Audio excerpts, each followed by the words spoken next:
नमस्कार, maths by DK Sharma YouTube channel पे आप लोगों का स्वागत है। आज हम लोग सेकंड सेट का डिस्कशन करेंगे। और हाँ यार, कुछ बच्चे का कमेंट आ रहा था कि सर साफ दिखता नहीं है। तो भाई मेरे, हमने भी वीडियो देखा है बुआ, साफ तो दिखता है। आप वीडियो का क्वालिटी थोड़ा बढ़ा लीजिए और ब्राइटनेस थोड़ा बढ़ा लीजिए, साफ तो दिखेगा यार। और क्वेश्चन के लिए भी कुछ लोग बोल रहे थे कि सर क्वेश्चन भी लिख दीजिए। तो बाबू आप बताएं यार, क्वेश्चन लिखेंगे तो टाइम काफी ज्यादा खराब होएगा, समझ रहे हैं ना बात। तो क्वेश्चन का तो डिस्क्रिप्शन में लिंक मिल ही जाता है, आप पीडीएफ जाके टेलीग्राम चैनल से टेलीग्राम को ज्वाइन कर लीजिएगा और वहां से पीडीएफ डाउनलोड कर लीजिएगा। पीडीएफ तो मिल ही जाता है और यहाँ पे हम लोग डिस्कशन कर लेंगे। तो हमको नहीं लगता कि अभी सवाल का जरूरत है, लेकिन हम उसको भी करेंगे। कुछ दिन और वेट कर लीजिए, सवाल भी बगल में आ जाएगा तो दिक्कत नहीं रहेगा, समझ रहे हैं ना बात। तो आइए आगे बढ़ते हैं। तो इन चीजों को थोड़ा मैनेज करना है खुद से, ब्राइटनेस बढ़ा लिया करिए या फिर वीडियो का क्वालिटी बढ़ाइए तो साफ दिखेगा यार, समझ रहे हैं ना। देखिए आइए, सवाल का पहला सवाल है, कहा किसी शंकु के आधार की त्रिज्या तथा ऊंचाई 5:12 के अनुपात में है। कहा रेडियस और हाइट का रेशियो जो है ये 5:12 है या 5:12। तो सवाल आगे कहा, यदि शंकु का आयतन इतना है तो शंकु का तिर्यक ऊंचाई कहने का मतलब स्लैंट हाइट आपसे पूछा। तो देखें यार, जैसे समझें, ये शंकु है, ये इसका रेडियस है, ये हाइट है और तिरछी ऊंचाई, ये स्लैंट है, तिरछी ऊंचाई यानी एल है। तो बाबू मेरे देखिए, रेडियस तो दिया ही है 5, रेडियस दिया है कितना 5, हाइट आपको दिया है, एच फॉर हाइट है, हाइपोटेनस नहीं है, ऐसा नहीं कि एच फॉर कन समझ लीजिएगा, ये एच फॉर हाइट है, हाइट दिया है 12, तिरछी ऊंचाई यानी कि बाबू ये स्लैंट हाइट एल निकालना है। तो आप बताएं, राइट एंगल ट्रायंगल में लंब मालूम आधार मालूम, तो कर्ण क्या नहीं निकाल लीजिएगा, कर्ण बराबर क्या होगा रूट अंडर लंब स्क्वायर यानी 12 का स्क्वायर प्लस आधार स्क्वायर 5 का स्क्वायर। तो 12 144 25, 5 का स्क्वायर 25, तो 144 25 169 का वर्गमूल कितना 13। तो स्लैंट हाइट हो गया 13। और ऐसे भी इतना करना नहीं है, आप लोगों को पता है ट्रिपलेट आप सब जानते होइएगा, 5 12 5 12 13 ये एक ट्रिपलेट है। सपोज 3 4 5 ये भी एक ट्रिपलेट है। तो यार आप बताएं, 5 12 है तो ट्रिपलेट से ये कितना स्लैंट हाइट 13 हो जाएगा, क्लियर है ना। तो उतना निकालने का जरूरत नहीं है आप लोग को, बीच वाला का कोई जरूरत है, वॉल्यूम जो दिया उसका कोई जरूरत है ही नहीं सवाल में, क्योंकि उसने स्लैंट हाइट पूछा है। यहाँ पे हाइट दे दिया, बेस दिया, रेडियस दिया है, स्लैंट हाइट पूछा है। तो 5 12 13 ट्रिपलेट से हो गया। आगे कहा 24 सेंटीमीटर भुजा वाला एक समबाहु त्रिभुज है। देखिए यार, एक चीज पहले थोड़ा सा समझ लीजिए, इसको याद रखना है। समबाहु त्रिभुज में बाबू ये बाह्य वृत्त है। सपोज ये समबाहु त्रिभुज का भुजा ए है, तो बाह्य वृत्त का रेडियस ये कैपिटल है, और ये समबाहु त्रिभुज का भुजा ए है, तो इसमें अंतःवृत्त का रेडियस बुआ स्मॉल आर। बाह्य वृत्त का रेडियस कैपिटल आर और स्मॉल वृत्त का रेडियस बाह्य वृत्त का रेडियस कैपिटल आर और अंतःवृत्त का रेडियस स्मॉल आर। तो यार अंतःवृत्त का रेडियस बराबर होता है a/2√3 और बाह्य वृत्त का रेडियस होता है a/√3। तो ये चीज आप ध्यान में रखिएगा कि समबाहु त्रिभुज में अंतःवृत्त का जो रेडियस है ये a/2√3 होगा और समबाहु त्रिभुज में बाह्य वृत्त का रेडियस a/√3 होगा। मानते हैं बात को। चलिए देखिए यार, इस पे सवाल दिया क्या है, कहा 24 सेंटीमीटर भुजा वाला समबाहु त्रिभुज है। एक समबाहु त्रिभुज है जिसके भुजा का लंबाई दिया 24 सेंटीमीटर। कहा इसके भुजाओं को स्पर्श करने वाला एक अंतःवृत्त खींचा गया। तो ये अंतःवृत्त है बाबू। अब इसका रेडियस सपोज r है। सवाल कहा कि त्रिभुज के बचे भाग का एरिया, बचे हुए भाग यानी ये जो छायांकित भाग है, बचा हुआ जो ये पार्ट है का, इस बचे हुए क्षेत्र का एरिया आपको निकालना है। तो बाबू आप बताएं, इस समबाहु त्रिभुज के एरिया में से अगर इस अंतःवृत्त का एरिया घटा दीजिएगा तो क्या शेष बचे हुए क्षेत्र का एरिया नहीं आ जाएगा? आ जाएगा। तो देखें यार, वृत्त का पहले रेडियस निकाल लेते हैं। अभी हमने बताया समबाहु त्रिभुज में अंतः वृत्त का रेडियस होता है a/2√3। a/2√3, ए यानी कि त्रिभुज का भुजा, तो ए यानी 24/2√3। 2 से काटिए 12, √3 से काटिए तो 4√3, यानी रेडियस आ गया 4√3। अब यार समबाहु त्रिभुज का एरिया क्या होगा? तो आप जानते हैं √3/4 इंटू भुजा स्क्वायर, भुजा है 24 तो 24 का स्क्वायर, माइनस वृत्त का रेडियस 4√3 है, तो वृत्त का एरिया क्या होगा बुआ? वृत्त का एरिया होता है πr², तो पाई का मान 22/7, r स्क्वायर यानी 4√3 का स्क्वायर। यहां तक है सही है? तो यार करना कुछ नहीं था, सिंपल हमने देखा कि समबाहु त्रिभुज के अंदर एक अंतःवृत्त है, तो कहा कि वृत्त के अलावा जो बचा हुआ क्षेत्र है इसका एरिया निकालना है। तो समबाहु त्रिभुज के एरिया में से बाबू, समबाहु त्रिभुज के एरिया में से अगर अंतःवृत्त का एरिया घटा दीजिएगा तो ये बचे हुए पार्ट का एरिया आ जाएगा। समझ गया ना बात? आगे इस चीज को सॉल्व कर लीजिएगा खुद से।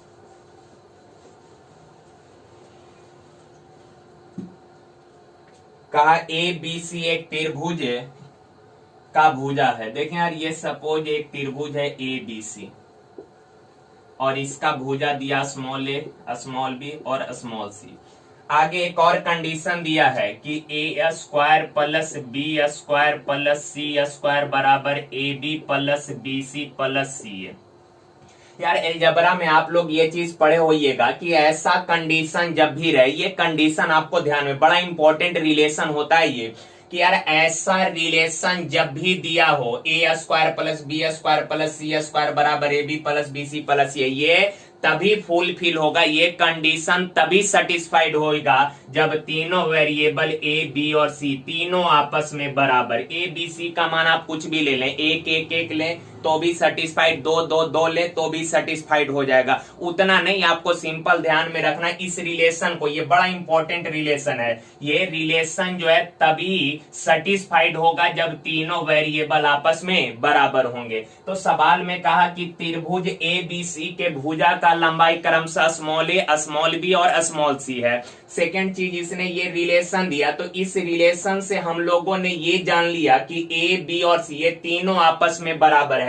तो बुआ a, b, c तीनों बराबर है, यानी ये तीनों साइड आपस में बराबर है। और जब तीनों भुजा बराबर, आप सब जानते हैं तीनों, किसी त्रिभुज का अगर तीनों साइड इक्वल है तो वो समबाहु त्रिभुज होगा। और आप जानते हैं समबाहु त्रिभुज का प्रत्येक कोण कितना कितना डिग्री, 60 डिग्री होता है।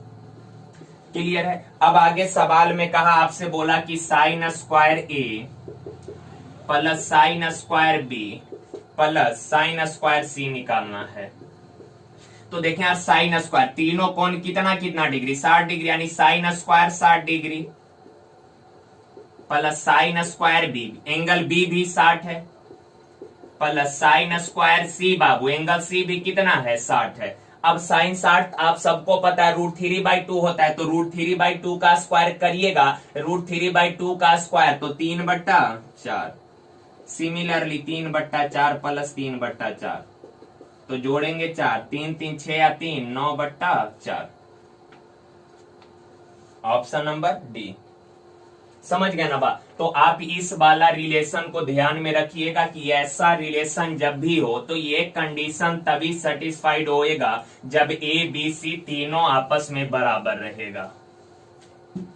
देखिए बाबू, का कोई व्यक्ति साइकिल पर 100 किलोमीटर की दूरी तय करता है, टोटल डिस्टेंस दिया है 100 किलोमीटर का, पहले 2 घंटा में उसका चाल 20 किलोमीटर बराबर रहा और शेष यात्रा में उसका चाल 10 किलोमीटर बराबर रहा, तो औसत चाल ज्ञात करना है। समझिए, कहा कि शुरुआत के 2 घंटे तक उसने 20 किलोमीटर बराबर के चाल से चला, तो आप बताइए 20 किलोमीटर बराबर के चाल से चलकर 2 घंटा में उसने कितना डिस्टेंस ट्रेवल कर लिया? तो आप बोलेंगे सर जी 40 किलोमीटर। टोटल डिस्टेंस बुआ 100 किलोमीटर कवर करना है, 40 किलोमीटर उसने दूरी तय कर लिया, तो शेष दूरी बचा कितना 60 किलोमीटर। और अब सवाल में कहा कि इस बचे हुए दूरी को उसने 10 किलोमीटर पर आवर के चाल से तय करता है। तो आप बताएं यार इस 60 किलोमीटर दूरी को 10 के चाल से तय करने में समय लगा कितना, तो दूरी बटा चाल यानी 6 घंटे का समय लगा। अब सवाल कहा कि एवरेज स्पीड बताइए, और आप सभी को ये चीजें पता है कि एवरेज स्पीड होता है टोटल डिस्टेंस बाबू, total distance upon total time, ये पता है ना। तो टोटल डिस्टेंस है 100 किलोमीटर, टोटल टाइम देखिए, सुनिए गौर से, शुरू के 40 किलोमीटर दूरी को उसने 2 घंटे में तय किया, बचा हुआ 60 किलोमीटर दूरी उसने 6 घंटे में तय किया। शुरू के 40 किलोमीटर दूरी को 2 घंटा में और बचे हुए 60 किलोमीटर दूरी को 6 घंटा में, तो टोटल समय हो गया 2 + 6 कितना 8, तो 100/8 कैंसिल कर लीजिएगा। तो 4 से 25, 4 दूना 8 यानी 12.5, 12.1/2 किलोमीटर पर आवर। चलिए आगे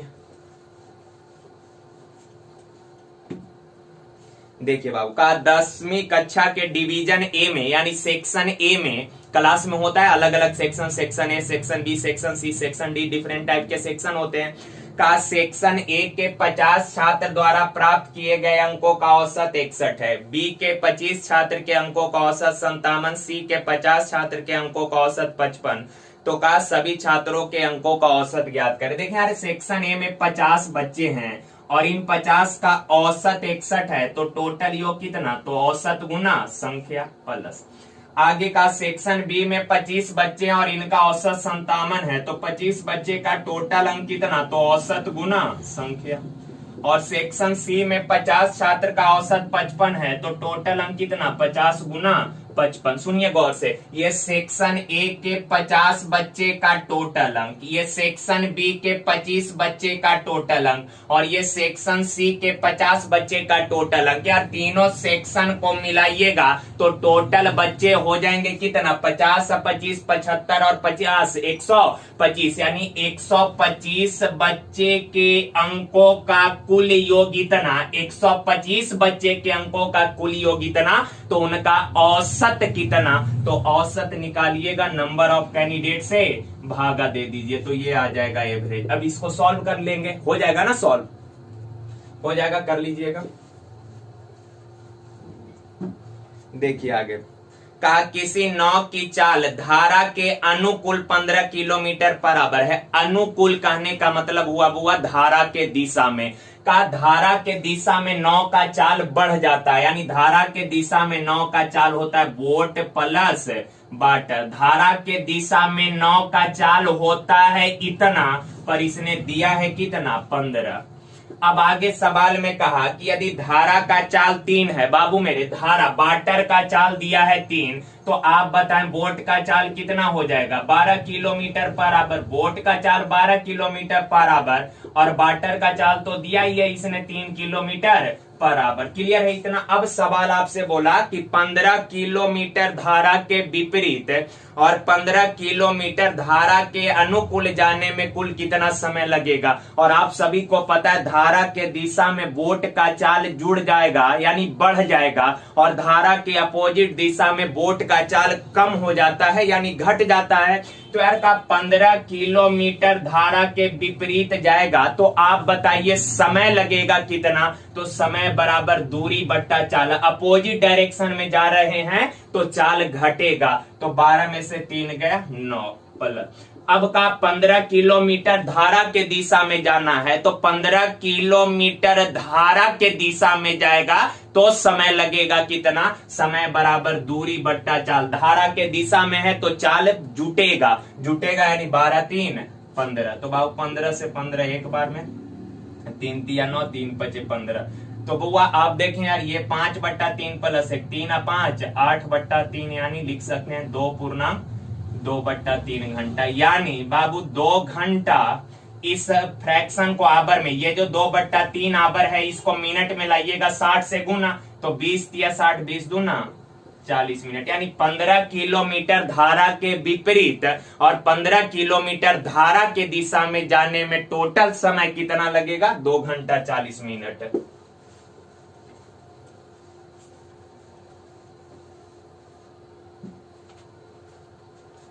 आ जाइए बाबू। कहा ए और बी बिंदु राजमार्ग पर 100 किलोमीटर दूरी पर है। कहा एक राजमार्ग में ए और बी दो बिंदु हैं जो एक दूसरे से 100 किलोमीटर के दूरी पर स्थित है बुआ। अब आगे सवाल कहा कि एक कार ए से दूसरी कार उसी समय बी से चलना शुरू करती है। एक कार ए से चल रही है और दूसरी कार बी से चल रही है। कहा दोनों एक ही डायरेक्शन में चल रहे हैं। एक कार ए से चल रही है बी के तरफ और दूसरी कार बी से चल रही है उसी तरफ। यानी समझिए एक चीज का, दोनों सेम डायरेक्शन में, एक कार ए से चली दूसरा कार बी से चली और दोनों एक ही दिशा में सेम डायरेक्शन में जा रही है। यानी बी से जो कार चली होगी ये इधर जा रही होगी। आप बताएं इन दोनों कार के बीच में एक ही समय पर दोनों कार एक ही दिशा में चलना प्रारंभ किया है। दोनों के बीच का फासला तो 100 किलोमीटर है। अब कहा कि दोनों अगर एक ही दिशा में चले तो 5 घंटे में मिलेगी और अगर अपोजिट दिशा में चले तो 1 घंटे में मिलेगी। इस सवाल में क्रॉसिंग का डबल घटना घटा है। एक बार फिर से समझिए। का दो बिंदुओं के बीच का दूरी 100 किलोमीटर है। का एक गाड़ी ए से चली दूसरी गाड़ी बी से चल रही है। अगर दोनों एक ही दिशा में जाएगा, दोनों एक ही दिशा में चलेगी तो 5 घंटे में मिलेगी। लेकिन अगर दोनों गाड़ी अपोजिट डायरेक्शन में चलेगी, दोनों अपोजिट डायरेक्शन में चलेगी तो कहा 1 घंटे में मिल जाएगी। यानी यहाँ क्रॉसिंग का डबल घटना घटा। आप सबको पता है। देखिए यार, मिलने में लगा समय दिया, आप सब जानते हैं समय बराबर होता है दूरी बट्टा 4। पर यहाँ पे क्रॉसिंग वाले सवाल में अपोजिट डायरेक्शन रहे तो चाल जुटेगा और सेम डायरेक्शन रहे तो चाल घटेगा, ये सबको पता है। तो देखिए यार, कहा कि अगर एक ही दिशा में चलेगी तो 5 घंटे में मिलेगी। यानी मिलने में लगा समय, समय दिया है तो समय बराबर दूरी, दूरी है 100 बट्टा चाल, सेम डायरेक्शन है तो चाल घटेगा V1 माइनस V2। बाबू 5 से 1 5 से 20 बार में क्रॉस मल्टीप्लाई करिएगा तो V1 माइनस V2 बराबर कितना? 20। क्लियर है। अब सेकेंड स्टेटमेंट कहा कि दोनों गाड़ी अगर एक दूसरे के अपोजिट डायरेक्शन में चले तो 1 घंटे में मिलेगी। यानी मिलने में लगा समय बराबर, समय दिया है तो समय बराबर दूरी कितना है? 100 बट्टा चाल, अपोजिट डायरेक्शन है तो चाल जुटेगा V1 प्लस V2। क्रॉस करिएगा तो V1 प्लस V2 बराबर कितना? अब ये दोनों इक्वेशन को सॉल्व करिएगा तो V1 बराबर 120 बट्टा 2 कितना? 60। V2 बराबर 80 बट्टा 2 कितना? 40। तो एक पहला गाड़ी का चाल 60 किलोमीटर पर आवर, दूसरा का चाल 40 किलोमीटर पर आवर। सवाल का तेज गति वाली गाड़ी का चाल कितना? तो तेज गति वाला का चाल है 60 किलोमीटर पर आवर।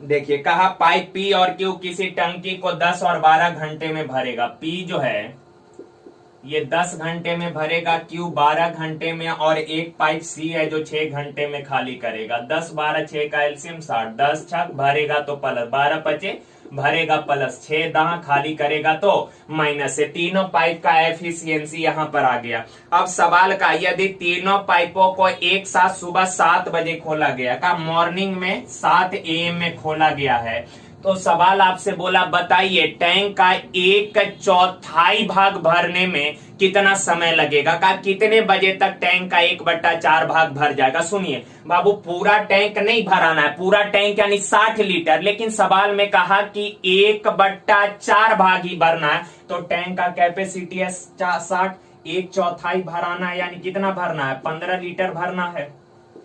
का तीनों को खोल दिया जाए तो बाबू देखें, P 1 घंटा में 6, Q 5 भरेगा और ये 10 निकाल देगा। P और Q 6 5 11 भरेंगे, ये 10 निकालेगा, 11 भरेगा 10 निकाल देगा। यानी तीनों अगर साथ में चलेगा तो 1 घंटा में पानी जाएगा 1 लीटर। 1 घंटा में 1 लीटर भरेगा और भरना है 15 लीटर, तो कै घंटा लगेगा? 15 घंटा लगेगा। मानते हैं बात?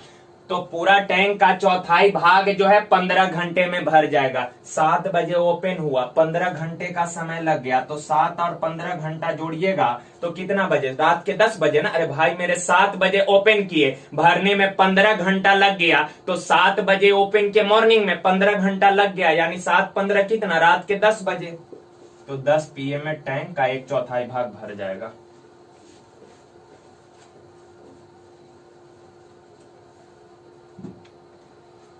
कहा किसी कक्षा में छात्रों का 3/5 लड़कियां हैं, गर्ल्स 3/5 है और शेष बॉयज हैं। तो देखिए 5 टोटल बच्चे हैं जिनमें से 3 गर्ल्स है, तो 5 में से बॉयज कितने होंगे? 2 होंगे। अब आगे कहा कि लड़कियों का 2/9 और लड़कों का 1/4 अनुपस्थित है, तो कुल कितने बच्चे उपस्थित हैं? देखिए यार, अनुपस्थित का डाटा दिया है और उपस्थित का रिजल्ट पूछा है। कहा 2/9 भाग लड़की जो है अनुपस्थित है, 2/9 अनुपस्थित है। ये चीजें तो आप सबको पता है कि 9 में से 2 अनुपस्थित है, तो उपस्थित होएगी कितना? प्रेजेंट होगी कितना? तो आप बोलेंगे सर जी 7/9, यानी इतना गर्ल्स उपस्थित है। क्लियर है? अब का लड़कों का 1/4 अनुपस्थित है। 1/4 कहने का मतलब 4 में से 1 अनुपस्थित है, तो उपस्थित होएगा कितना? तो 4 में से 1 अनुपस्थित है, तो उपस्थित होगा 3/4, यानी इतना लड़का उपस्थित है। बाबू इतने लड़की उपस्थित, इतना लड़का उपस्थित, का कुल कितना विद्यार्थी उपस्थित? तो दोनों को जोड़ दीजिए, 3 तिया 9, 2 दूना 4, तो ये है 7/15 प्लस बुआ ये 3/10। एलसीएम हो जाएगा बाबू 30, 15 दूना 7 दूना 14, 10 तिया 3 तिया 9, तो 14 9 कितना? 23 बट्टा 30। सही है? चलिए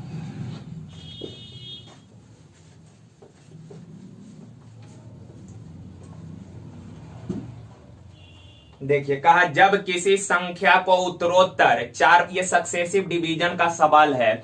अगर जो लोग जानते हैं सही है, उनको समझ में आ जाएगा, पर जो नहीं जानते, हम लोग नंबर सिस्टम मॉर्निंग में कर ही रहे हैं, तो उसमें सक्सेसिव डिवीजन हम लोग करेंगे टॉपिक, तो आप वहां से भी जाके इस चीज को देख सकते हैं, समझ लीजिएगा वहां पर। अगर फिलहाल अगर नहीं समझ में आया तो फिलहाल इसको अभी देख लीजिए। कहा जब किसी संख्या को उत्तरोत्तर, उत्तरोत्तर यानी क्रमागत, लगातार 4 और 5 से भाग दिया जाता है, 4 और 5 से भाग देते हैं, तो कहा शेष क्रमशः 1 और 4 बचता है। तो पहले तो संख्या निकालना। का कोई संख्या है भाई मेरे, कोई संख्या है, का उस संख्या में 4 और 5 से क्रमागत भाग दिया जाता है, तो शेष क्रमशः 1 और 4 बचता है। तो मेन काम है कि पहले संख्या को निकाल लें। निकालने का तरीका होता है, देखें ऐसा होता क्यों है ये हम लोग वहां क्लास में सीख लेंगे, लेकिन फिलहाल अभी आप ध्यान में रखिए। इन दोनों को ऐड करिए, जो रिजल्ट आया उसको यहां गुना करिए, अगेन इन दोनों को ऐड कर लीजिए। तो देखिए 5 + 4 कितना बाबू? 9। फिर जो आया 4 से गुना, तो 9 चौक 36। फिर जो आया उसमें 1 ऐड कर दीजिए, तो 37। तो ये आपका आ गया संख्या। ये क्या आ गया? संख्या। इन दोनों को जोड़िए, 5 4 9, 5 4 9, 9 चौक 36, 36 1 37, तो संख्या आ गया 37। अब सवाल कहा कि उसी संख्या में 5 और 4 से उत्तरोत्तर भाग दिया जाए। जो संख्या है का उसी संख्या में 5 और 4 से क्रमागत भाग दिया जाए, तो कहा शेष क्रमशः कितना आएगा? तो देखिए 37 में पहले 5 से भाग दीजिए, तो 5 7 35, शेष बच गया बाबू 2। अब आप सबको पता है सक्सेसिव डिवीजन, उत्तरोत्तर कहने का मतलब होता है, क्रमागत भाग कहने का मतलब भागफल में क्रम से भाग देने का जो विधि होता है वही सक्सेसिव डिवीजन कहलाता है। भागफल में क्रम से भाग देने का विधि सक्सेसिव डिवीजन कहलाता है। तो कहा कि 37 में 5 और 4 से उत्तरोत्तर भाग दिया जाए, क्रमागत भाग दिया जाए, कहने का मतलब कि भागफल में क्रम से भाग दिया जाए। तो यार 37 में 5 से भाग दिए तो शेष आया 2, भागफल कितना है 7, तो इस भागफल में अब आगे 4 से भाग दीजिए, तो 4 एकम 4, शेष बच गया कितना? 3। तो आंसर हो गया 2 और क्रमागत शेष कितना? 2 और 3। क्लियर है बाबू?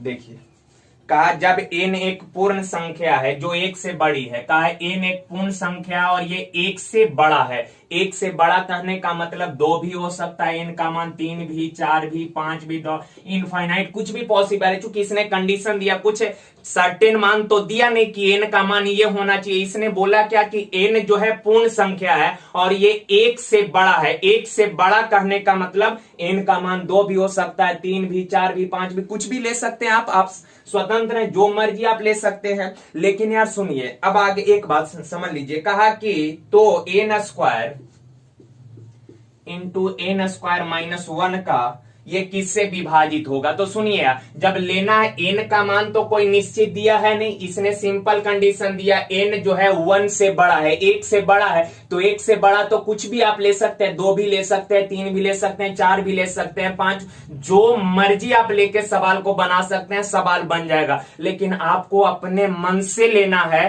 तो हमेशा स्मॉलेस्ट यूनिट लीजिएगा ताकि कैलकुलेशन आसान हो जाएगा। जब भी अपने मन से चीजों को लेना हो ना तो हमेशा स्मॉलेस्ट यूनिट लीजिएगा ताकि कैलकुलेशन आसान हो जाए। लेने का तो आप 2, 3, 4, 5 जो मर्जी ले सकते हैं, लेकिन स्मॉलेस्ट यूनिट लीजिएगा, कैलकुलेशन आसान हो जाएगा। तो हम लोग n का मान 2 ले लेते हैं। तो 2 का स्क्वायर कितना 4 गुना 2 का स्क्वायर 4 में से 1 गया 3, यानी 4 दिया 12। तो सुनिए बाबू, इस तरह से बनने वाला हर व्यंजक, इस तरह का बनने वाला हर व्यंजक जो है ये 12 से पूर्णतः डिवाइड होगा। इस तरह से बनने वाला हर व्यंजक 12 से पूर्णतः डिवाइड होगा। अब यार देखिए, थोड़ा सा समझिए एक बार। जैसे इस सवाल का ऑप्शन दिया है, मान लीजिए ए में है 16, बी में है 12, सी में है 10, डी में 8, तो यहां तो 12 आंसर हो जाएगा कि इस तरह का बनने वाला हर व्यंजक जो है वो 12 से पूर्णतः डिवाइड होगा। लेकिन 12 ना देके कई बार मान लीजिए आपको दे देता, यहां पे 4 दे देता, तो 12 तो है नहीं। अब क्या करेंगे, अब सुनिए एक चीज है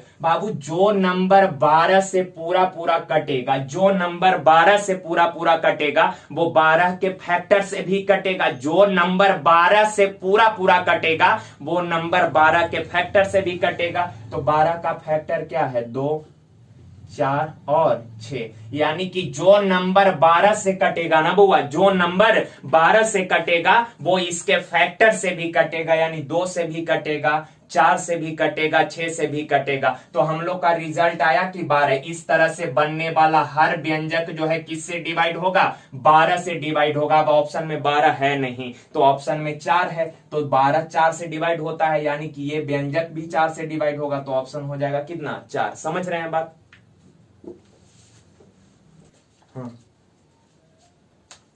अब देखिए, कहा 2 अंकों की संख्याओं की पुनरावृत्ति के द्वारा एक 4 अंकों की संख्या बनाई जाती है। जैसे 25, एक छोटा सा कॉन्सेप्ट समझिए। जैसे बाबू आप देखें, मान लीजिए कि यहाँ पे 8 है, हम 2 से भाग दे रहे हैं, तो 2 चौ 8, शेष बच गया कितना। तो यार एक चीज आप बताएं, भाज्य बराबर, अगर ये संख्या हम लिखना चाहते हैं तो आप सब जानते हैं भाज्य बराबर होता है भाजक गुना भागफल प्लस शेष। तो अगर भाज्य निकालना है तो भाजक कितना है 2, भागफल कितना है 4, प्लस शेष कितना 0। पूरा पूरा कट गया तो लिखने का जरूरत नहीं है। तो इस चीज को हम इस 8 को लिख सकते हैं ना बाबू, भाज्य बराबर भाजक गुना भागफल प्लस शेष। तो 0 को जोड़िए या घटाइए कोई फर्क पड़ेगा नहीं। तो इस 8 को क्या लिख सकते हैं 2 गुना 4 प्लस 0, तो 0 लिखने का जरूरत है नहीं। यानी कि भाज्य बराबर भाजक गुना भागफल, जब नंबर पूरा पूरा डिवाइड हो जाए तो भाज्य बराबर भाजक गुना भागफल प्लस शेष। तो 0 लिखने या ना लिखने से कोई फर्क नहीं पड़ेगा। तो सिंपल भाज्य बराबर भाजक गुना भागफल। अब दूसरा चीज एक और समझिए, जैसे मान लीजिए यहाँ पे 25 है, 5 से इसको भाग देना है, या मान लीजिए कि 35 है, 5 से भाग देना, तो 5 सते 35, शेष कितना 0 बच गया। तो इस 35 को हम क्या लिख सकते हैं, इस 35 को लिख सकते हैं ना 5 भाज्य बराबर भाजक गुना भागफल प्लस शेष। तो 0 है तो 0 जोड़ने से कोई फर्क नहीं पड़ेगा। तो इस 35 को हम लिख सकते क्या है 5 गुना 7, यानी ये नंबर जो है ये नंबर 5 से भी 35 का फैक्टर आया 5 और 7। तो ये 35 नंबर जो ये 5 से भी कटेगा और 7 से भी पूरा पूरा कटेगा। 5 सते 35, 7 बचे 35। अब देखें इस 8 को हमने लिखा 2 गुना 4, 8 को क्या लिख सकते हैं भाज्य बराबर भाजक गुना भागफल। तो 8 को लिख सकते हैं 2 गुना 4, यानी ये नंबर जो है ये इसके फैक्टर आए 2 और 4, यानी ये 2 से भी कटेगा और 4 से भी कटेगा। समझ पा रहे हैं बात को? तो यार जैसे एक चीज अब देखिए, समझिएगा गौर से, बड़ा अच्छा कॉन्सेप्ट है। जैसे मान लीजिए यार कई बार सवाल आप बोलेगा कोई 2 अंकों वाली संख्या को 2 बार रिपीट करके एक 4 अंकों की संख्या बनाया जाता है, या फिर बोलेगा कि 3 अंकों वाली संख्या को 2 बार रिपीट करके एक 6 अंकों वाली संख्या बनाया जाता है, तो इस प्रकार से बनने वाला नंबर किससे विभाजित होगा। ऐसा सवाल आप देखे होइएगा, हमेशा सेट वगैरह में आते रहता है। तो जैसे देखें आप 2 अंकों वाला संख्या है x और y, 2 अंक, इस नंबर में कितने डिजिट है? 2 डिजिट है, x और y। तो ये 2 अंकों वाली संख्या को 2 बार रिपीट करना है, तो 2 बार रिपीट करिएगा तो x y, ये टोटल कितने अंकों का नंबर बन जाएगा? तो आप बोलेंगे सर जी 4 अंक का नंबर बन जाएगा। मानते हैं ना बात? अब जैसे सिमिलरली अगर मैं बोलूं कि कोई 2 अंकों वाली संख्या है, सपोज 23, कोई भी आप सोच ले 23 2 अंकों का संख्या है, इसमें 2 डिजिट है, 2 और 3, इसको 2 बार रिपीट किए, 2 बार रिपीट किए तो एक तो है और एक बार और, तो ये 2 बार रिपीट करके 4 अंकों का संख्या बन गया। तो ये नंबर किससे डिवाइड होगा?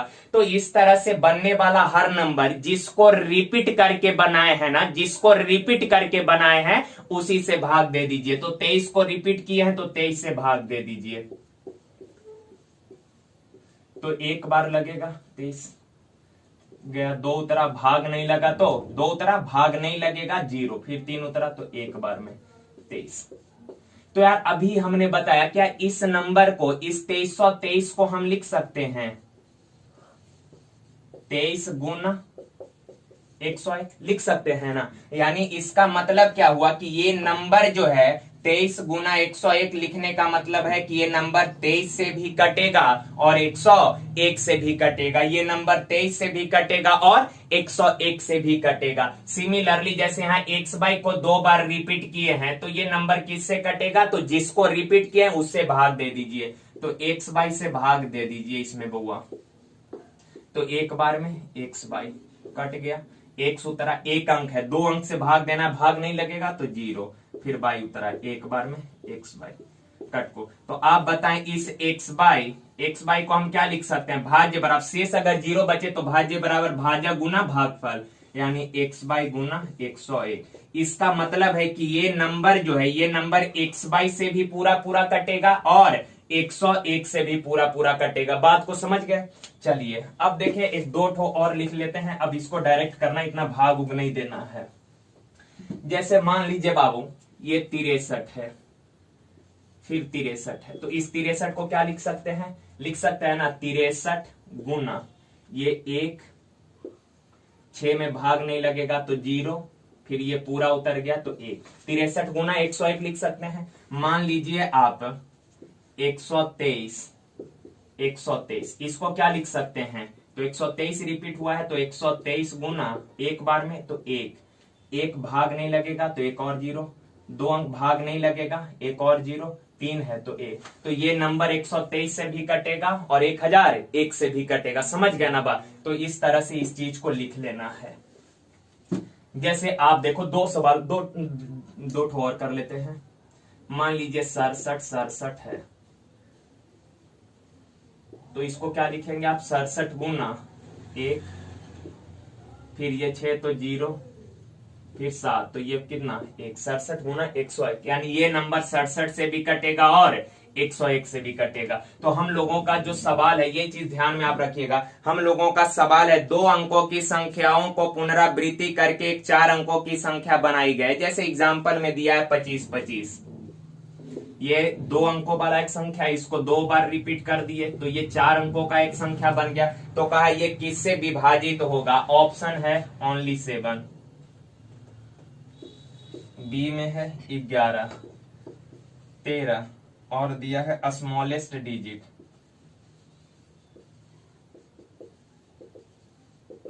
स्मॉलेस्ट 3 डिजिट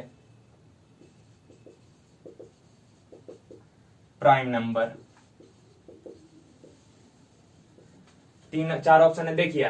तो इसको आप क्या लिख सकते हैं? लिख सकते हैं ना 25 गुना 101 लिख सकते हैं, यानी ये नंबर जो है ये 25 से भी कटेगा और 101 से भी कटेगा। तो ऑप्शन में क्या है, ना तो 25 है ना ही 101 है। यहाँ है स्मॉलेस्ट 3 डिजिट प्राइम नंबर, यानी 3 अंकों की सबसे छोटी अभाज्य संख्या। तो यार ये सबको पता है कि 101 से ये व्यंजक कटेगा, तो 101 डायरेक्ट ऑप्शन में नहीं दिया, ये भ्रमित करने के लिए इसने लिख के दे दिया कि स्मॉलेस्ट 3 डिजिट प्राइम नंबर कहने का मतलब 3 अंकों की सबसे छोटी अभाज्य संख्या। और आप सब जानते हैं कि 101 जो है ये 3 अंकों की सबसे छोटा अभाज्य, 3 अंकों का सबसे छोटा अभाज्य संख्या कितना है, 101 है। तो 101 डायरेक्ट देता तो आंसर, पर ये डायरेक्ट ना दिया, इसको लिख दिया इसने स्मॉलेस्ट 3 डिजिट प्राइम नंबर, यानी 3 अंकों की सबसे छोटी अभाज्य संख्या। तो ऑप्शन हो जाएगा कितना, डी।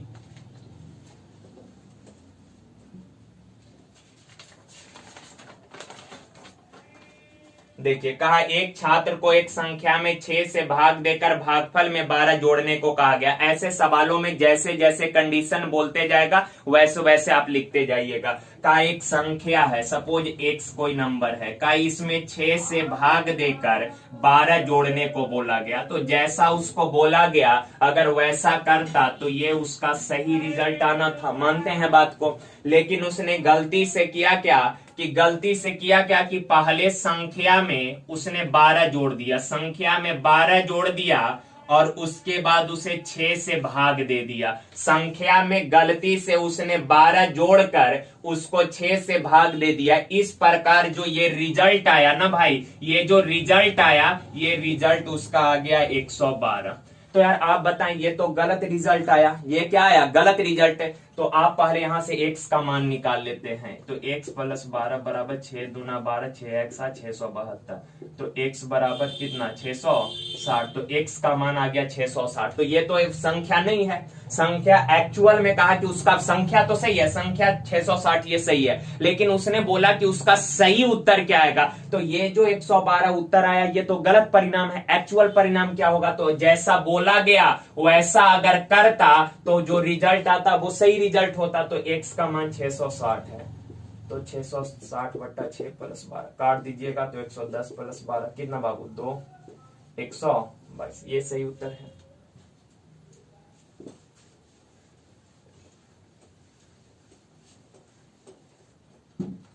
देखिए कहा पानी से भरी हुई एक बाल्टी का वजन 17 केजी। देखिए जैसे सपोज बाल्टी है और उसमें पानी भरा हुआ है और उसका अगर आपने वेट किया तो वो 17 केजी आया, तो उसमें कुछ वजन तो बाल्टी का होएगा और कुछ वजन पानी का होगा। आप दोनों को एक साथ वेट किए तो 17 केजी वजन हुआ। तो यार बाल्टी का वजन, सपोज बाल्टी है, बाल्टी या प्लस पानी दोनों को वेट किए तो आया कितना, 17 केजी। अब आगे कहा आधी भरी हुई बाल्टी, बाल्टी आधा भरा है। आधा भरा है कहने का मतलब क्या है कि बाल्टी तो पूरा होएगा ना यार, बाल्टी तो पूरा है लेकिन उसमें भरा है आधा, यानी पानी आधा है। तो बाल्टी तो वही है बाबू, तो बाल्टी का तो वजन वही रहेगा, प्लस पानी आधे है तो पानी कितना है, आधा है, बराबर। अब वजन किया गया तो अब वजन आया है 13.5 केजी। अब यार इन दोनों इक्वेशन को घटाइए तो ये कैंसिल हो जाएगा। तो पानी माइनस पानी बट्टा 2 बराबर 5, 4 तो 3.5। 2p में से p घटेगा तो बचेगा कितना, p बाई 2 बराबर 3.5। यानी यहां से पानी का वजन क्या आ जाएगा, क्रॉस मल्टीप्लाई करिएगा तो पानी का वजन आ जाएगा 7 केजी। पानी का वजन कितना, 7। सवाल में कहा कि बताइए बाल्टी का वजन कितना है, तो हुआ बाल्टी प्लस पानी का वजन है 17 केजी, तो पानी का, जिसमें पानी का वजन आया 7 केजी, तो आप बताएं बाल्टी प्लस पानी, बाल्टी प्लस पानी 17 केजी, पानी अगर 7 केजी है तो बाल्टी का वजन कितना होएगा, 10 केजी। क्लियर। तो सिंपल इक्वेशन बेस्ड सवाल था, तो आप इतना बाल्टी पानी पूरा नहीं लिखेंगे, टाइम खराब हो जाएगा। आप सिंपल लिख लीजिएगा B for bucket plus water का वजन है 17 और बकेट प्लस आधा वाटर को मिला के वजन है 13.5। तो आप ऐसे सॉल्व कर लीजिए।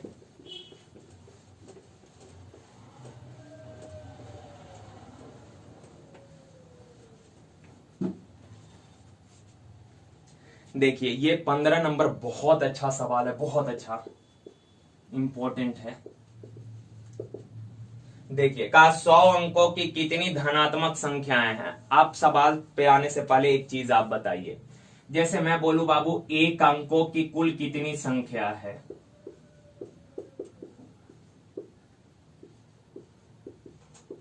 तो आप बोलेंगे सर जी एक अंक का संख्या तो एक कहां से, 1 2 3 4 5 6 7 8 9 10 से तो 2 डिजिट शुरू हो जाएगा, तो एक अंक का संख्या है 1 से लेकर 9 तक, तो 1 से लेकर 9 तक यानी कितने डिजिट हो गए, 9, यानी 9 नंबर ऐसे हैं जो एक एक अंकों का है।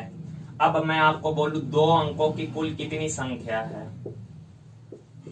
तो आप बोलेंगे सर 2 अंक का पहला संख्या तो 10 है और आखिरी संख्या 99, यानी कुल कितने नंबर है, तो 99 में से 9 गया कितना हो गया, 90 नंबर, यानी 90 नंबर ऐसे हैं जो 2-2 डिजिट के हैं। सिमिलरली अगर मैं बोलूं आप बताओ 3 अंकों की कितनी संख्याएं हैं, 3 अंकों की संख्या, तो आप बोलेंगे सर 3 अंकों का पहला संख्या है 100 और आखिरी संख्या है 999, तो यार आप बताएं कुल कितने, तो 999 में से 99 गया 900 नंबर। सिमिलरली अगर मैं बोलूं 4 अंकों की कितनी संख्या है, तो पहली संख्या है 4 अंकों का 1000, 1 2 3 4 डिजिट है, 1000 से लेके कहां तक, 1000 से लेकर 49, ये 4 अंकों की संख्या कितनी है, तो इसमें से 999 घटाइएगा तो 9000। इसी तरह से आगे आप चीजों को कर लेंगे। तो आप यहां पर एक चीज समझिएगा, गौर से समझिएगा बाबू, आप बताया क्या इस 9000 को हम लिख दें 9 गुना 10 के पावर 3, तो क्या ये गलत हो जाएगा, ऐसे लिख सकते हैं कि नहीं, तो आप बोलेंगे सर लिख सकते हैं, क्योंकि 10 का क्यों 1000 गुना 9 9000 हो जाएगा।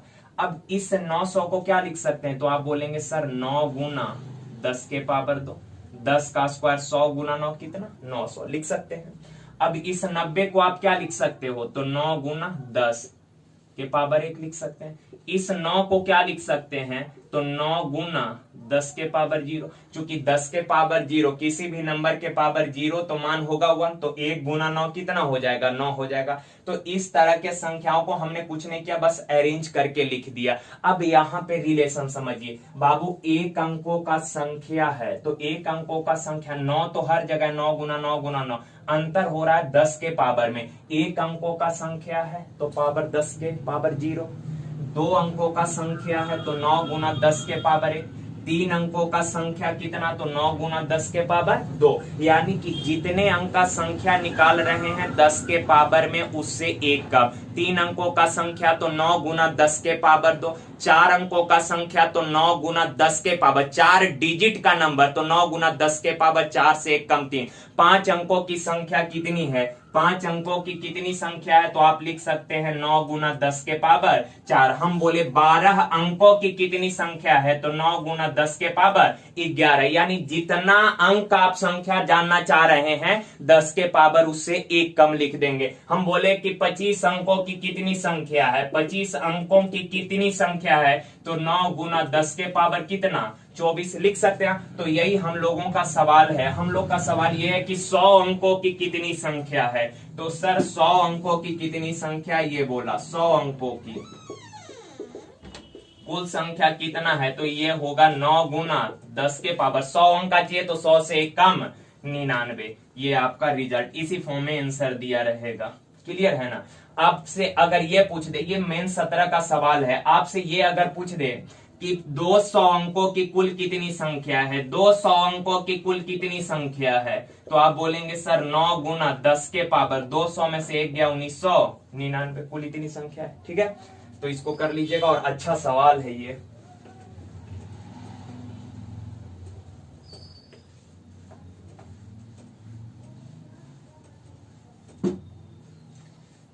देखिए 16 नंबर तो सर्च का सवाल है, आप लोग खुद से ही इसको सिंपलीफाई कर लीजिएगा।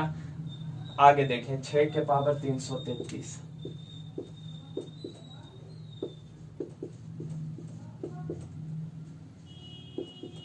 सवाल का अभाज्य गुणनखंड यानी प्राइम फैक्टर का संख्या निकालना है, तो सारे बेस को पहले अभाज्य गुणनखंड के फॉर्म में लिख लेते हैं। तो यार 6 होता है 2 गुना 3, तो ये 2 के पावर 333 गुना 3 के पावर 333, 7 ऑलरेडी प्राइम फॉर्म में है ही, तो 7 के पावर 222 8 प्राइम नंबर है क्या? नहीं, 8 प्राइम नहीं है। तो 8 को प्राइम फॉर्म में लिखिएगा तो 2 के पावर 3, 8 होता है 2 के पावर 3, तो 3 गुना 111 300। अब यार बेस समान है उसको जोड़ लीजिए, तो बेस समान है 333 333 666, 3 के पावर 333 गुना है बुआ, अब गुना 7 के पावर 200 का कुल कितने प्राइम फैक्टर हैं? तो यार आप बताएं, 2 प्राइम नंबर है मानते हैं बा, 3 भी प्राइम नंबर है और 7 भी प्राइम नंबर है, तो कहा कुल कितने प्राइम फैक्टर हैं? तो 2 कितना ठो है? 666 ठो, 3 कै बार आना है 333 और 7 कितना 222, तो कुल कितना आ गया? तो सारे पावर को ऐड कर लीजिए, 6 3 9 2 11 11 1 12 11 1 1221, नीचे नहीं दिख रहा है क्या? सारे पावर को जोड़ लीजिए, 2 है 666 ठो, यानी कि 2 प्राइम नंबर है ना, तो 666, 3 333 और 7 222, तो सारे पावर को ऐड करिएगा तो 1221 आएगा। यानी कुल कितने अभाज्य गुणनखंड है? तो 1221। इस व्यंजक के कुल कितने अभाज्य गुणनखंड है? तो 1221।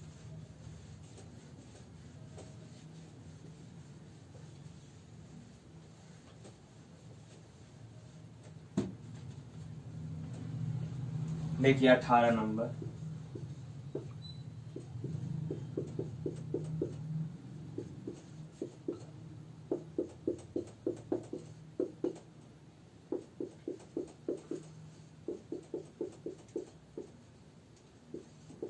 देखिए यार ये मिक्स फ्रैक्शन, हम लोग मॉर्निंग वाला शिफ्ट में मिक्स फ्रैक्शन कर रहे हैं, तो ये सवाल हम लोग वहां भी ऐसा सवाल किए हैं, तो जो लोग उस वीडियो को नहीं देखे हैं जाके आप उसको देख लें।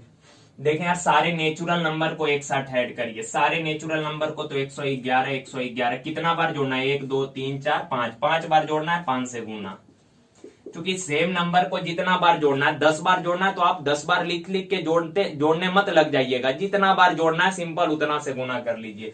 प्लस अब फ्रैक्शन को जोड़िएगा, तो यहाँ है 1/2 1/6 1/12 1/20 1/30, सारे फ्रैक्शन को अगर जोड़िएगा, सारे अलग से लिख लिख के जोड़िएगा, तो आप इन सबों का एलसीएम 2 6 12 20 30 का एलसीएम लेंगे, तो हम लोग यहीं पे कर लेते हैं, 60 हो जाएगा एलसीएम बाबू। तो 2 से 30 दूना 60, 30 से कम 30, 6 10 12 25 20 30 दूना, तो ये हो 555 प्लस 30 10 40 5 45 3 48 2 50/60, 50/60 यानी 5/6, तो इस चीज को आप मिक्स करके लिख सकते हैं 555.5/6।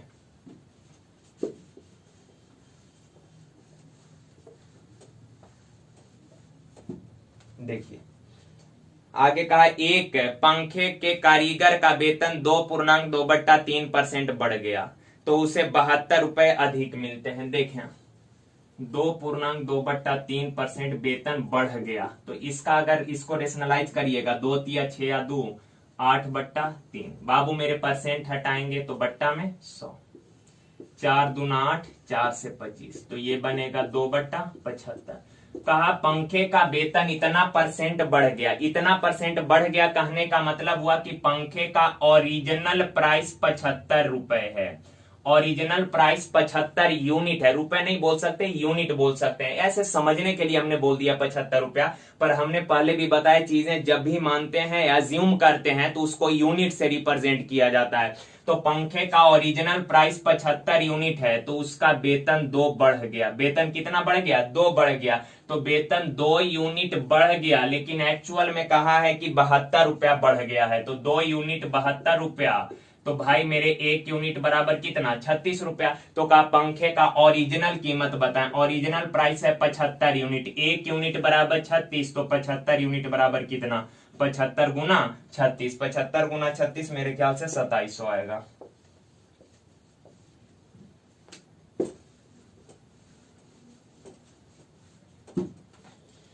आगे कहा, किसी व्यापारी की आय एक वर्ष में 25% बढ़ती है, उसके अगले वर्ष 4% घटती है, यही क्रम आगे 5 वर्षों तक जारी रहे तो का कुल आय 72,000 हो जाएगा, तो उसका वर्तमान आय। देखें यार, प्रेजेंट आय 100 रुपया है, का पहले वेतन 25% बढ़ा, आप सब जानते हैं बाबू मेरे, ऊपर दिख रहा है देखिए, तो वेतन पहले 25% बढ़ा, तो आप सब जानते हैं 25% का फ्रैक्शन होता है 1/4। फिर अगले साल वेतन 4% घटा, तो 4% का फ्रैक्शन 1/25। तो सुनिए, कहा पंखे का वर्तमान मूल्य ज्ञात करें। तो वर्तमान मूल्य 100 रुपया है। पहले साल 1/4 बढ़ा, यानी 4 पर 1 बढ़ा तो हो गया कितना, 5/4। दूसरे साल 4% घटा, यानी 25 पर 1 घट गया तो हो गया कितना, 24/25। फिर तीसरे साल 25% बढ़ा, तो 4 पर 1 बढ़ा, हो गया 5/4। फिर चौथे साल 4% घटा, यानी 25 पर 1 घट गया, 24/25।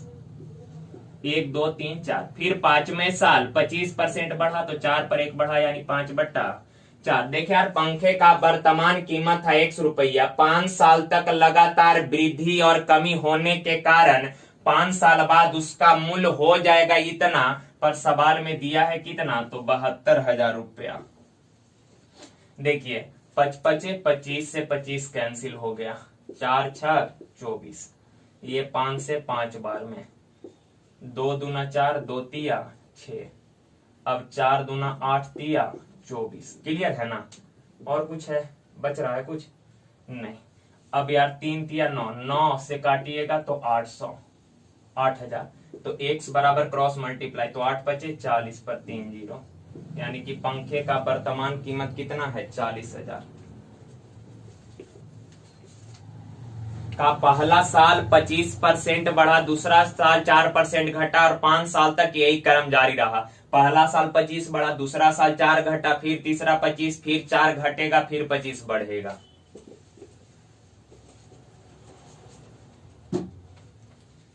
देखिए, कहा कि एक दूध विक्रेता के पास 21 लीटर गाय का दूध है, 42 लीटर टोंड का दूध है। 21 लीटर गाय का दूध है, 42 लीटर टोंड का दूध है, और 63 लीटर डबल टोंड का दूध है। अब आगे सवाल कहता हुआ इन दूधों को केन में इस प्रकार पैक करना चाहता है कि प्रत्येक केन में बराबर मात्रा में दूध हो, सारे केन में बराबर इक्वल मात्रा में दूध रहे, यानी सारे बर्तन का जो कैपेसिटी है वो बराबर है। आगे कहा कि 2 प्रकार के दूध को एक केन में वह मिलाता भी नहीं है, तो केन का न्यूनतम संख्या। मेरे भाई आप बताएं, केन का न्यूनतम संख्या कम से कम केन चाहिए, इसका मतलब कि प्रत्येक केन का आकार बड़ा से बड़ा रखना पड़ेगा, और आप सब जानते हैं बड़ा से बड़ा कहने का मतलब होता है वो HCF। तो 21, 42 और 63 का HCF कितना, HCF यानी हाईएस्ट कॉमन फैक्टर, वह बड़ी से बड़ी संख्या जो इन तीनों नंबर को एग्जैक्ट डिवाइड करे। तो इन तीनों को कौन काटेगा, 21 तीनों को काट देगा, तो इन तीनों का HCF 21 आया, यानी ये जो 21 होगा ये प्रत्येक केन का क्षमता दर्शाएगा कि प्रत्येक केन जो है वो 21 लीटर का है। प्रत्येक केन कितने कितने लीटर का है, 21 लीटर का। एक बर्तन, हर एक बर्तन 21 लीटर का है। तो कहा केन का कुल कितना संख्या होगा, तो आप बताएं बाबू कि गाय का दूध है 21 लीटर, कितने केन का जरूरत पड़ेगा, तो आप बोलेंगे सर एक केन, जितना केन मेरे पास है हर केन में 21 लीटर दूध आप पैक कर सकते हैं, हर केन में 21 लीटर। तो गाय का 21 लीटर दूध है आपके पास, तो कितने केन होंगे, तो एक केन के क्षमता से भाग दीजिए, तो एक केन। गाय के दूध का कितना केन बनेगा, एक केन। अब का टोंड का दूध है 42 लीटर, तो बाबू एक केन में 21 लीटर आता है, 42 लीटर दूध पैक करना है तो कितने केन चाहिए, तो 21 से डिवाइड करिए, एक केन के क्षमता से भाग दीजिएगा, तो टोंड का कितना बर्तन हो गया, 2। और डबल टोंड का 63 लीटर दूध है, तो आप बताएं एक बर्तन में किस लीटर आएगा, 63 लीटर दूध है, कितने बर्तन लगेंगे, तो एक बर्तन के कैपेसिटी से डिवाइड करिए, तो आप बोलेंगे सर 3 बर्तन का जरूरत पड़ेगा। तो एक बर्तन गाय के दूध का, 2 बर्तन टोंड के दूध का, और 3 बर्तन डबल टोंड के दूध का, तो सबको मिला के कुल कितने बर्तन आपको यूज में लाने होंगे, 3 2 5 1 6 बर्तन।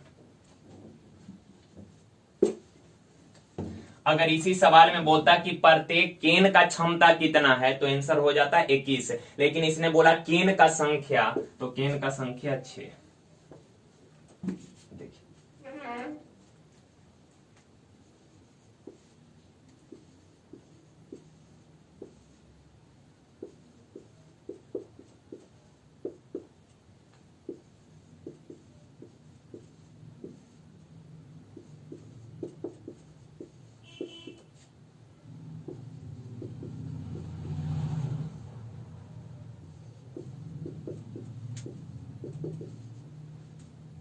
देखिए ये तीनों तीन टर्म का योग कितना है 9 है और सबका अरेंजमेंट एक जैसा है, कहने का मतलब ये सिमेट्रिक है और सिमेट्रिक अगर है तो सबको इक्वली डिवाइड कर दीजिए। तो इन तीनों का योग 9 है, इन तीनों का योग 9 है तो इसके बराबर भी 3, ये भी 3 और ये भी 3, तब ना ये 3 के बराबर, ये भी 3 के बराबर, ये भी 3 के बराबर, 3 3 6 या 3 क्या हो जाएगा 9 होगा। अब सिमेट्रिक है तो किसी भी एक टर्म को उठा के आप सॉल्व कर लें, तो इसी को उठा लेते हैं तो a-3 बट्टा bq प्लस cq बराबर 3, तो a-3 बराबर, बाबू क्रॉस मल्टीप्लाई करिएगा 3 से दोनों में, तो 3bq प्लस 3cq, तो m बराबर 3aq उधर जाएगा तो प्लस का 3aq plus 3bq plus 3cq, तो m का मान निकालना, ये m का यहां से भी निकालिएगा तो यही रिजल्ट, क्योंकि सिमेट्रिक है तो हर जगह से सेम रिजल्ट आना है। अगर 12 रहता तो 4 4 8 4 12, अब ऐसा मत सोच ही लीजिएगा यहाँ सर 5 रहता तो 5 रहता तो कैसे होता, फिर उसको सॉल्व करना पड़ता। देखिए a बट्टा b बराबर b बराबर a बट्टा a बराबर 3, बट्टा में कुछ नहीं आने वाला। अब पूछा है 2a² plus 3c² plus 4e² बट्टा 2b² plus 3d² plus 4f²। देखें यार ऐसा सवाल आप लोग रेशियो में पढ़े होइएगा यार। देखें इन तीनों फ्रैक्शन के बराबर 3/1 है, ये तीनों भिन्न के बराबर 1/3/1 है। तो इसमें होता क्या है कि जब भी 2 या 2 से अधिक भिन्न आपस में बराबर, तो उनके अंश के साथ जो चेंज करिएगा, अगर वही चेंज हर के साथ भी किए हैं, अंश के साथ जो परिवर्तन किए वही परिवर्तन अगर उसके हर के साथ किए हैं, तो रेशियो के मान में कोई परिवर्तन नहीं होएगा, रेशियो हमेशा मेंटेन रहेगा। जैसे मैं बोलूं a बट्टा बी बराबर c बट्टा डी बराबर e बट्टा f है, तो हम बोले a² बट्टा b² बराबर c² बट्टा d² बराबर e² बट्टा f² बराबर क्या होगा, तो बस हमने ऊपर स्क्वायर किया, नीचे भी स्क्वायर किया, ऊपर स्क्वायर नीचे भी स्क्वायर, तो हर जगह स्क्वायर, इधर भी 3 का स्क्वायर तो 1 का स्क्वायर नीचे, समझ रहे ना बा। तो यही चीज है कि जो परिवर्तन अंश में किया अगर वही परिवर्तन हर में भी किए हैं तो रेशियो हमेशा मेंटेन रहेगा। तो देखें यार ये 2 से 2, 3 से 3, 4 से 4, ओ a बट्टा बी c बट्टा डी ई बट्टा एफ, a बट्टा बी c बट्टा डी ई बट्टा एफ, बस यहाँ स्क्वायर कर दिया तो इसका भी स्क्वायर कर दीजिए, 3/1 का स्क्वायर करिएगा तो 9/1। तो ध्यान में रखना है जो परिवर्तन अंश में किया वही परिवर्तन अगर हर में किए हैं तो रेशियो हमेशा मेंटेन रहेगा।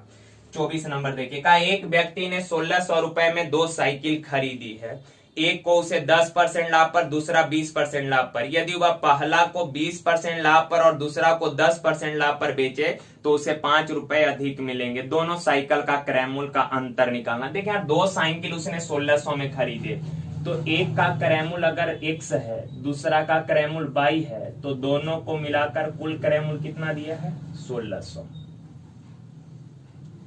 बात समझ में आ रहा है। अब आगे का पहला साइकिल को 10% लाभ पर, दूसरा को 20% लाभ पर। यार पहला को x में खरीदे और इसको 10% लाभ पर बेचे, तो पहला साइकिल पर ओनली लाभ हुआ कितना, तो x का 10%। दूसरा साइकिल को y में खरीदे और कहा दूसरा को 20% लाभ पर बेचे, तो दूसरा साइकिल पर ओनली लाभ हुआ कितना, तो y का 20%। इतना लाभ पहला पर, इतना लाभ दूसरा पर, दोनों को मिलाकर कुछ लाभ हुआ, नहीं दिया हमने, मान लिया k रुपए का लाभ हुआ। क्लियर। फिर आगे कहा कि यदि, अब इमेजिन कर रहा है, कहा यदि पहला को 20% लाभ पर, तो पहला का क्रय मूल्य x है, 20% लाभ पर बेचा तो ओनली लाभ कितना, x का 20%। दूसरा का क्रय मूल्य है y रुपए, इसको 10% लाभ पर बेचा तो ओनली लाभ कितना, y का 10%। और इन दोनों का जो मिला के लाभ हुआ, इन दोनों को मिला के जो लाभ हुआ वो कहा पहले से 5 अधिक है, तो पहले k रुपया था तो अब 5 अधिक यानी k प्लस 5। अब देखें बाबू इन दोनों इक्वेशन को घटा लीजिए, तो ये 10x में से 20x जाएगा तो माइनस का x गुना 10% बट्टा में 100, ये 20y है और ये 10y है तो बड़ा वाला का साइन प्लस, तो यहाँ पे y गुना 20 में से 10 गया 10%, 10% यानी 10/100, प्लस के माइनस के कैंसिल बच जाएगा माइनस का 5। अब यार -10/100 कॉमन कर लीजिए, तो अंदर में x minus by minus common किया तो साइन चेंज हो जाएगा, बराबर -5, माइनस से माइनस कैंसिल, 0 से 1 0। अब बाबू यहां से क्रॉस करिएगा तो x माइनस बाई बराबर 10 × 5 = 50 आ जाएगा। क्लियर है। अब आपसे सवाल बोला कि दोनों साइकिल के क्रैमुल का अंतर ज्ञात करें, तो यहाँ पे कई बार बच्चा करने क्या लगता है कि सर जी एक इक्वेशन ये दिया, सेकेंड इक्वेशन हमने निकाल लिया, दोनों को सॉल्व करके x और y का मान निकालेगा, फिर डिफरेंस बताएगा। लेकिन यहाँ पे हम लोग को जो पूछा एक्चुअल में वही चीजें आ गया कि पहला साइकिल का क्रैमुल x, दूसरा का y, तो दोनों के क्रैमुल का अंतर कितना, 50 रुपए। हाँ, अगर अलग अलग पूछे होता तो दोनों इक्वेशन को यूज करते, पर यहाँ पे तो डायरेक्ट इसने बोला दोनों साइकिल के क्रैमुल का अंतर ज्ञात करें, तो डायरेक्ट अंतर आ गया, डिफरेंस कितना, 50।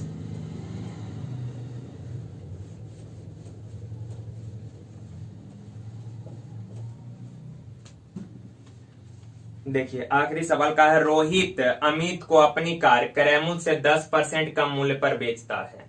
अमित कार को सही कराने में 5000 खर्च करता है, फिर वह कार को कुल मूल्य से 20% अधिक मूल्य यानी 1 लाख रुपए में राजेश को बेच देता है, तो कार का वास्तविक मूल्य। तो देखें यार, कार का ओरिजिनल प्राइस 100 रुपए है।